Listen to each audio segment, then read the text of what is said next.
गर्म पदार्थ है, यानी गर्म चीज को बाहर निकालना ही ज्वालामुखी कहलाता है। यदि आपको पूछा जाए तो ज्वालामुखी की उत्पत्ति कहाँ से होती है, तो मेंटल से। ज्वालामुखी की उत्पत्ति कहाँ से होती है, मेंटल से।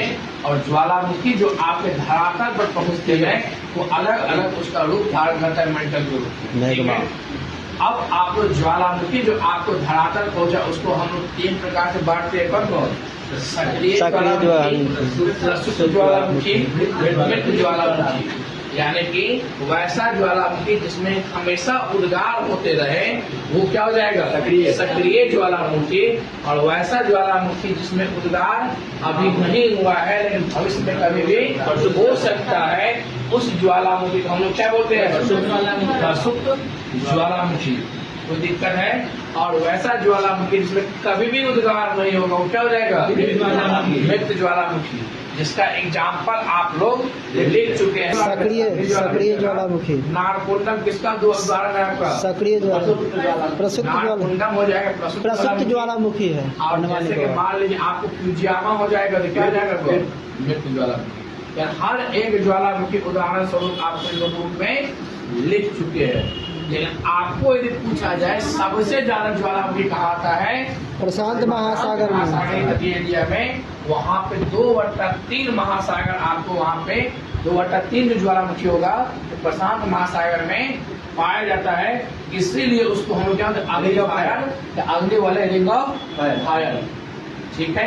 इसके पश्चात आपको बहुत जगह ज्वालामुखी होता है, लेकिन सबसे ज्यादा यदि पूछा जाए प्रशांत महासागर।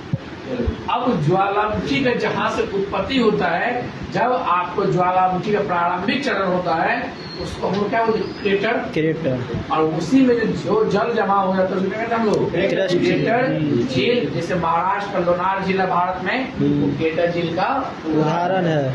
इसके बाद आप लोग जानते हैं जब क्रेटर ये बृहद रूप लेता है तो किसका निर्माण करता है, कालडेरा का। यानी कि क्रेटर जो एक बृहद रूप लेता है उसी को हम लोग क्या बोलते हैं, कालडेरा। और कालडेरा के बाद आप लोग क्या लिखे हैं, गैसर। गैसर होता है आपको, जब आपको याद रखना है जब वहाँ पे जो जल होता है वो गर्म होता है, जल जो गर्म होता है वो गर्म जल को हम लोग क्या बोलते हैं, गीजर, ठीक है। जैसे कि आपको याद रखना है एग्जाम्पल के तौर पर बिहार में राजगीर में गर्म जल का कुंड है, यानी कि वैसा जल जो गर्म हमेशा होता रहे तो किसका उदाहरण हो जाएगा आपका, गीजर, जो ज्वालामुखी कारण। इसके बाद आप लोग लिखे धुआंरे।